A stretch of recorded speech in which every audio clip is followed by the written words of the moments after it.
রেলের কোয়ার্টার থেকে উচ্ছেদ করতে গিয়ে তৃণমূল বিধায়কের তাড়া খেলেন ঠিকাদার সংস্থার কর্মীরা। ব্যান্ডেলের রেলের কোয়ার্টার খালি করতে বেশ কিছুদিন আগে নোটিশ দেয় রেল।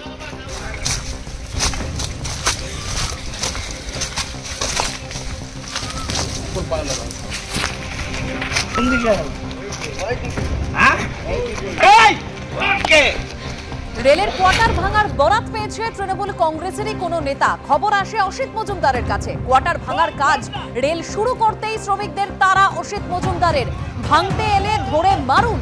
তৃণমূলের কোনো লোক যুক্ত থাকলে তাকে তৃণমূল করতে দেব না, হুঁশিয়ারি চুঁচুড়ার তৃণমূল বিধায়কের।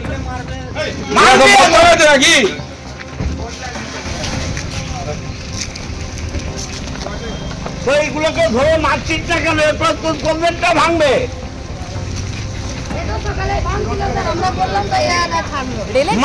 যারা বেআইনিভাবে দখল করেছেন তাদের উচ্ছেদ করতে বদ্ধপরিকর রেল। অবৈধ দখলের মধ্যে সিকিউরিটি থ্রেট লুকিয়ে আছে। প্রতিক্রিয়া পূর্ব রেলের ভারপ্রাপ্ত মুখ্য জনসংযোগ আধিকারিকের।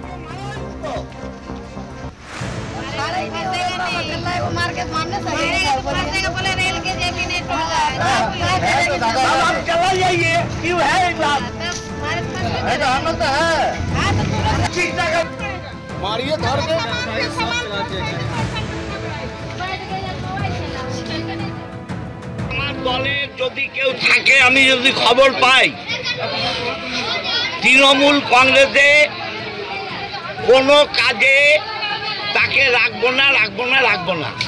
আর তৃণমূল কংগ্রেসের মানুষের পাশে না থেকে ধান্দাতে যাবে, ধান্দার জন্য তৃণমূল করতে দেব না। মানবে তো 40-45 বছর ধরে আছে, তাদের তাড়াতে গেলে বাড়ির কুকুর তাড়ানো যায় না, একটা ভাড়াকে উচ্ছেদ করা যায় না। আর এইভাবে উচ্ছেদ করে দেবে? মানতে বলেছি, ঠিক করেছি। বাংলার সরকার কোনো উন্নয়ন করলে লোকগুলোকে করে পুনর্বাসন দেয়। তাই রেল এত বড় সংস্থা, তারা মানুষকে পুনর্বাসন দেবে না কেন? আমরা তো চাই এতদিন যারা রেল কোয়ার্টারে বসবাস করেছে, যারা রেলের সঙ্গে কোনোভাবেই যুক্ত নয়, তাদেরকে রাজ্য সরকার একটা পুনর্বাসনের ব্যবস্থা করে দিক। কারণ রেলের এই জায়গাগুলোর প্রয়োজন আছে। ব্যান্ডেল একটা বড় জংশন হতে চলেছে, আমরা সকলেই জানি। আজকে তৃণমূল বিধায়ক যেটা এখানে গিয়ে করেছে, সেটা কখনোই কাম্য নয় একজন জনপ্রতিনিধি। রাজ্য সরকারের বহু জায়গা আছে, যে সকল জায়গাগুলোয় না তো হয় কারখানা, না হয় চাষবাস। সুতরাং এই মানুষগুলোকে সেই জায়গাগুলোতে নিয়ে গিয়ে বসতি দিতেই পারে রাজ্য সরকার।